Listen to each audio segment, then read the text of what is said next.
അല്ല അതെന്തായാലും പിന്നെ ക്യാബിനറ്റ് എന്തായാലും വിദ്യാഭ്യാസ വകുപ്പാണല്ലോ അത് മൂവ് ചെയ്ത്. അല്ല അതല്ലല്ലോ പ്രധാനപ്പെട്ട പ്രശ്നം.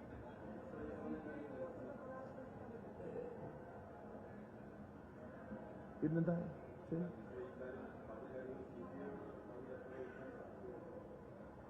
അതൊക്കെ നമ്മളെ നേതാക്കന്മാർ അതെല്ലാം ചെയ്യും. അത് അവര് CPI-ക്കാരൊന്നും പിന്നെ രാഷ്ട്രീയ ശത്രുക്കളോ അല്ലല്ലോ. ഞങ്ങളെല്ലാം പിന്നെ സഹോദര പാർട്ടിയല്ലേ. അങ്ങനെ ഒരു ശത്രുതയും കാണിക്കുക. ഒരു വിഷയത്തിൽ എന്തെങ്കിലും ഒരു ബുദ്ധിമുട്ടുണ്ടെങ്കിൽ ആ കാര്യം പറയുന്നു. പറഞ്ഞു കഴിഞ്ഞാൽ അത് തിരുത്തുക. അതല്ലേ ജനാധിപത്യ മര്യാദ എന്ന് പറഞ്ഞാൽ. അത് ആ പ്രോസസ് ഇവിടെ നടക്കും.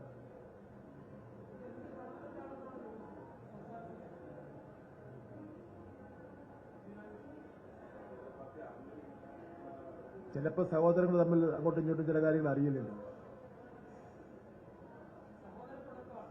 അത്രയേ ഉള്ളൂ.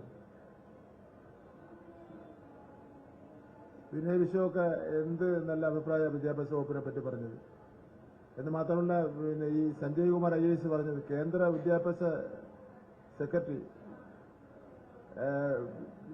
BJP-യുടെ IAS ഓഫീസർമാരുടെ BJP ഗവൺമെന്റിന്റെ IAS ഓഫീസർമാരിൽ ഏറ്റവും സീനിയർ ആയിട്ടുള്ള ആളാണ്. അദ്ദേഹം പറഞ്ഞാൽ കേരള മോഡൽ വിദ്യാഭ്യാസമാണ് രാജ്യത്തിനാകെ മാതൃക എന്നാണ് അയാൾ പറഞ്ഞത്. ഒരു ഇന്റർവ്യൂവിൽ പറഞ്ഞത്. ഏഷ്യാനെറ്റ് ഇന്റർവ്യൂ ആണ്. ഏഷ്യാനെറ്റ് തർജ്ജമ ചെയ്ത് പറഞ്ഞപ്പോൾ കുറച്ച് ചെറിയ വ്യത്യാസങ്ങളുണ്ടാകും.